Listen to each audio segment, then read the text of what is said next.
안녕하세요. 친절한 양약사입니다. 류마티스 관절염 환자분들 중에 골다공증 있으신 분들이 되게 많아요. 이유를 생각해 보면 류마티스 관절염이라는 게 만성 염증 질환이거든요. 우리 몸에서 뼛속에서도 진행될 수 있는 게 염증입니다. 그리고 또 운동을 잘 못 하시잖아요. 그러다 보니까 골다공증이 또 많이 생기시는 것 같고요. 또 한 가지는 류마티스 환자분들이 자꾸 채식 위주로만 식사를 하시려고 해요. 좀 살이 찌면 안 되고 육고기 먹으면 안 되고 이제 이렇게 하시다 보니까 골다공증이 생길 수밖에 없는 거예요. 단백질 부족으로. 그런데 제가 지금까지 또 누이 정말 많이 말씀을 드렸는데 물론 음식이 기름진 음식이 들어가면 음식 때문에도 염증이 진행될 수 있는 건 맞아요. 그런데 영양소 관리를 이제 저랑 같이 하셨던 분들에게는 충분히 골고루 드셔라. 고기도 드시고 생선도 드시고 밥도 적당히 드시고 탄수화물은 그렇게 과잉일 필요는 없는데요. 여러 가지 음식들, 좋은 음식들을 골고루 드셔라. 식단을 풍성하게 해라. 이런 말씀을 많이 드리거든요.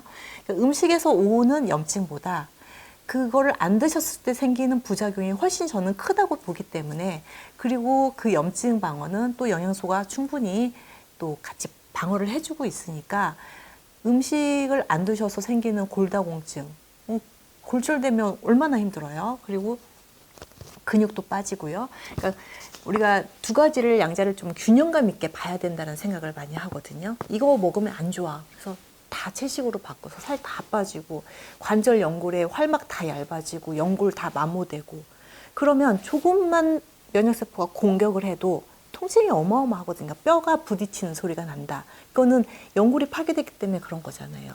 그러니까 꼭 염증, 통증 이쪽만 생각하지 마시고 그 염증과 통증을 방어할 수 있는 내 몸의 기질체를 잘 유지하는 거. 근데 그거 굉장히 중요하다고 저는 생각을 합니다.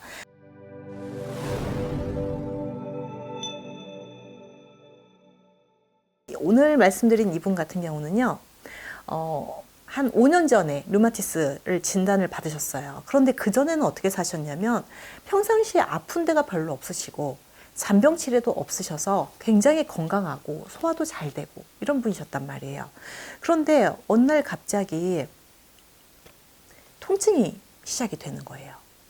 뭐 발에 붓고 그리고 통증이 생기고 손가락이 아프고 그러다가 소화가 내 잘 됐었는데 위 기능도 소화도 잘 안 되고 위가 아프고 그래서 내시경을 해보니까 심각한 위궤양, 거기에 천공까지 일어날 수 있다, 위 천공이 일어날 우려가 있다라고 진단을 받으셔서 그리고 또 장 내시경까지 하셨는데 용종을 또 3개나 떼신 거예요. 갑자기 밀려 들어오는 통증과 위의 위 기능 저하가 심각해서 또 골밀도를 검사를 하셨는데 마이너스 3.5, T스코어가 마이너스 3.5로 굉장히 심각한 골다공증 상태였습니다. 이런 상태에서 류마티스 진단을 해보니 항CCP 항체가 409가 나온 거예요. 굉장히 높은 수치입니다. 이 항CCP 항체는요, 요즘에 한 2012년도부터인가요? 한 10여 년 전부터 우리가 RF라고 하는 류마티스 인자라고 하는 거를 예전에는 과거에는 굉장히 류마티스 진단할 때 중요하게 썼는데요. 그것보다도 항CCP 항체가 류마티스 관절염을 진단하는데 더 포커싱이 되어 있어요. 더 예민하고 더 정확하게. 그래서 항CCP 항체를 검사를 해보면 난 지금 통증은 없지만 검사를 해봤을 때 수치가 높아져 있으면 그 예후 진단도 가능하다는 거죠. 항CCP 항체가 굉장히 높아서 MTX 다소달 그리고 항류마티스 제제들 그리고 각종 위장약들이 뭐 처방전을 한 페이지를 다 메울 정도로 그렇게 많은 약을 드시고 계셨고요. 저랑 상담하기 시작하면서 그리고 천식이 있다고 말씀드렸죠. 그리고 계속 눈떨림이 이어지고 고지혈증이 있었던 분입니다. 식당 운영을 하고 계셔서 활동량이 많을 수밖에 없는데 너무 여러 가지로 정말 이게 절망의 상황이 계속 이어지고 있는 상황이었습니다. 그래서 저한테 어떻게 하면 좀 건강해질 수 있는지 굉장히 애절한 목소리로 저랑 그 상담을 했던 기억이 나요. 영양소 관리를 하시고 나서 한 2달 정도 지났어요. 손이 우선은 굉장히 가벼워졌는데 중요한 건 이분은 류마티스 관절염으로 저하고 상담을 하셨는데 천식 얘기는 그렇게 많이 안 하셨는데 역사님 천식이 좋아진 것 같아. 기관지가 너무 좋아졌어요. 당연하죠. 왜냐하면 천식과 류마티스는 같은 자가 면역 질환으로 제가 같은 맥락에서 치료를 하기 때문에 결국은 한 가지 한 그 처방의 영양소로 천식이 있다면 류마티스가 있다면 같은 맥락으로 가는 겁니다. 천식이 어떻게 좋아졌죠? 기관지가 많이 좋아졌다. 그리고 눈떨림은 계속 좀 이어지고 있다. 그래서 제가 눈떨림에 그 마그네슘을 요즘에 많이 나오잖아요. 앰플로도 많이 나오고 고함량으로. 그래서 마그네슘 앰플을 좀 잠깐 한 열흘 정도 드시라고 했더니 그 부분도 이제 눈떨림도 가라앉고요. 그러니까 우리가 눈떨림 있을 때 그냥 영양소 마그네슘 알약으로 되어 있는 영양소로 드셔도 그렇게 바로 안 가라앉아요. 약국에 가시면 앰플 형태나 바이알 형태로 나와 있는 그런 마그네슘 제제들이 있어요. 고함량으로. 피로회복제로도 많이 판매하고요. 그런 거 한 일주일이나 열흘 정도 하루에 한두 개 정도 드시면 정말 빨리 사라집니다. 하나의 팁으로 말씀을 드리고요. 유궤양이 너무 심해서 위가 너무 안 좋으셨는데 병원약을 또 계속 드셔야 되니 위가 좋아질 수가 없는 거예요. 그래서 위에 좋은 효소제도 같이 드렸어요. 한 4개월 정도 지났을 때 정말 이제는 통증이 많이 호전이 되셔서 그리고 위나 장기 기능도 많이 좋아지셨다고 말씀을 하셨고요. 그래서 한 6개월, 7개월 정도 지났을 때요. 병원에서 지금 항류마티스 제제가 2가지가 들어가 있었고 MTX 다섯알 각종 위장약이 있었는데 이제는 MTX만 복용해도 되겠다. 그래서 항류마티스 약 빼고 위장력도 줄었고요. 위도 좀 좋아지셨어요. 그렇게 진행을 했습니다. 그런데 이분이 이제 가장 걱정하셨던 부분이 이제 또 뭐냐면 류마티스로 걱정을 하시다가 이게 좀 좋아지니까 나 골다공증 나 그거 너무 심해서 그거 어떡하죠? 이렇게 말씀을 하셨단 말이에요. 그런데 이제 제 영양 관리라는 게 류마티스 관절염이 있으면 활막이나 이 활막을 공격하고 이 공격 부위가 안쪽으로 염증이 진행되면 연골이 닳아지고 뼈까지 손상을 끼치기 때문에 제가 콜라겐과 미네랄은 꼭 드리거든요. 칼슘, 마그네슘. 그런데 칼슘이 많이 들어있는 미네랄이 아니라 마그네슘 비중이 높은 미네랄을 드려요. 왜냐하면 마그네슘은 염증을 억제시켜주는 역할도 있기 때문에 오히려 마그네슘 비중이 더 높은 영양소를 저는 추천을 해드리고요. 그리고 칼슘이 너무 또 많아지면요. 이게 석회화가 돼요. 이 혈관도 그렇고 우리 몸이 또 석회화가 진행이 되면 염증이 진행되고 염증이 진행되면 고지혈증이 생기는 겁니다. 우리가 고지혈증이 고기 많이 먹어서 아니에요. 우리 연세 많이 드신 할머니, 할아버지들 별로 고기 안 드세요. 특히 할머님들 고기 잘 안 드세요. 그런데 고지혈증 약은 다 이렇게 세트로 가져가세요. 고기 많이 드셔서 고지혈증 생기는 거 아니고요. 혈관에 스크래치가 나거나 손상이 받거나 염증이 생겨서 그리고 석회가 진행되거나 이러면 그 결국은 염증으로 하나를 귀결이 되는데 염증이 생기면 간에서 콜레스테롤을 충분히 만들어서 그 염증 부위를 치료하려고 갖다 붙이는 과정에서 만들어지는 거예요. 그 논리를 이해하시면 내 몸에 염증이 사라지면 어떻게 되겠어요? LDL이라고 하는 그 저밀도 콜레스테롤 수치가 낮아질 수밖에 없습니다. 이분께서 고지혈증이 계속 있으셔서 이제 계속 고지혈증 약을 드시고 계셨는데 제 영양소 관리를 받고 나서부터는 고지혈증 약을 안 드셨다고 합니다. 검사를 하셨어요. 그리고 골밀도 검사도 하셨어요. 너무너무 기분 좋게 마이너스 2.5로 떨어진 거예요. 마이너스 3.5에서 마이너스 2.5? 뭐 1 정도 차이인가? 그런데 일이 어마어마한 겁니다. 그러니까 마이너스 3.5는 골다공증이라고 진단을 하고요. 마이너스 2.5 이하로는 골감소증이라고 진단을 하거든요. 그런데 1 정도가 정말 큰 거예요. 사실 영상 보시는 분들이 혹시 느끼셨는지는 모르겠지만 일 바뀌는 거 쉽지 않은 일입니다. 근데 이분께서 다른 이제 병원 어떤 뭐 주사 치료 없이 그리고 비타민 D를 이제 비타민 D 유도체를 많이 처방을 하시는데 이제 제 영양소 관리에 비타민 D가 다 녹아 들어가 있어서 비타민 D는 절대 부족하지 않거든요. 그래서 마이너스 2.5로 좋아져서 굉장히 좋아지셨다. 그런데 또 걱정이 병원약도 많이 드시고 영양제도 많이 드시고 나 간 나빠지면 어떡하지? 근데 간 수치 검사했더니 GOT 15, GPT 13, 감마 GPT 11 아주 건강한 상태, 아주 건강한 상태로 나왔고요. 그리고 고지혈증에 대한 우려도 있으셨는데 토탈 콜레스테롤 136 나오고요. HDL 60 아주 건강한 상태입니다. 그리고 중성지방 42. 근데 정말로 좋아진 건 LDL 우리가 나쁜 콜레스테롤 하는 게 69로 아주 건강한 상태세요.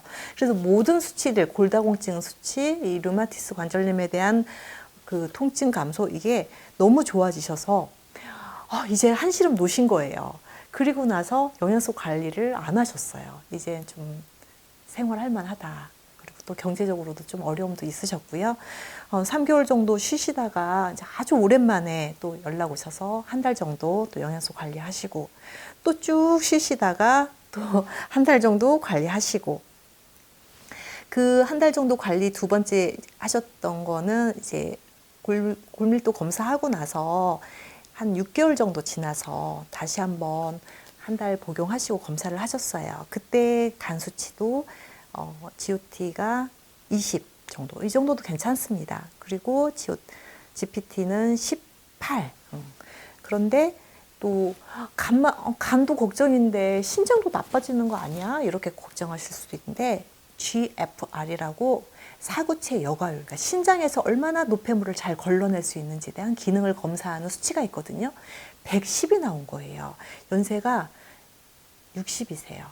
110이면 정말로 여과율이 너무 잘 걸러지는 상태다라고 생각하시면 되시고 우리가 잘 알고 계시는 CRP가 0.4. 이제 이분 같은 경우는 제가 좀 수치 관리가 좀 어려웠던 게 이 검사표를 잘 안 가져오세요. 그리고 ESR 검사를 병원에서 안 하시는 거예요. CRP가 0.4면요 거의 정상 범위에 가깝게 왔습니다. 좀 경제적인 상황이 좀 어려워서 이제 영양소 관리를 꾸준하게 하시진 못하셨어요. 그리고 거의 한 10개월 정도가 지났습니다. 그리고 이제 골밀도 검사를 하신 거예요. 전 연락이 왔어요. 골밀도 검사했는데 마이너스 2.5 작년하고 똑같아요. 이러시는 거예요. 그래서 1년 동안 딱 2달 정도 영양소 드시고 사실은 못 드셨거든요. 그런데 뭐라고 하시냐면 그냥 좋은 영양소라고 생각은 했지만 약사님이 이러이러한 처방으로 이렇게 영양소 드시면 골밀도가 좋아진다라고 하셔서 저는 그냥 좀 저렴한 칼슘, 마그네슘, 콜라겐 이렇게 사서 드셨다. 그러면 골밀도가 이렇게 획기적으로 올라갈 줄 알았다. 그런데 완전히 정지 상태다. 라고. 그런데 또 좋은 거는 류마티스 관절염은 또 심해지지 않은 상태고 해서 그런 말씀 하시더라고요. 영양제가 다 비슷비슷하다고 생각을 했는데 영양제마다 이렇게 효과가 다르다는 걸 이번에 처음 알았다. 그러면서 골밀도 관리는 꼭 하셔야 돼서 골밀도에 필요한 칼슘, 마그네슘, 그리고 콜라겐, 그리고 오메가3 정도는 계속 꾸준히 드시겠다라고 최근에 또 연락을 주셨더라고요.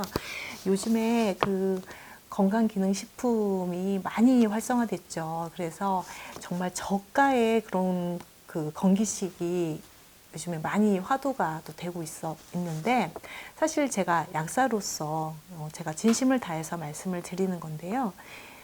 건강기능식품 똑같은 미리수 하지만 내 몸에서 생체 이용률은 정말 많이 다릅니다. 그리고 어떤 식품에서 어떤 유효 성분을 뽑아내는 과정, 그 뽑아내는 과정도 예를 들어서 요만한 거에서 내가 아주 작은 미량의 유효 성분을 뽑아내기 위해서는 정말 고도의 기술력이 필요하고요. 요만 거에서 요만 게 남기 때문에 나머지는 사실은 버려져야 돼요. 그런데 저가와 고가의 차이는 우선 양쪽으로 그런 차이가 있겠죠. 요거를 갈아서 캡슐에 넣어도 제품 승인이 나는 경우가 많아요. 그건 이제 허가 기준에 따라서.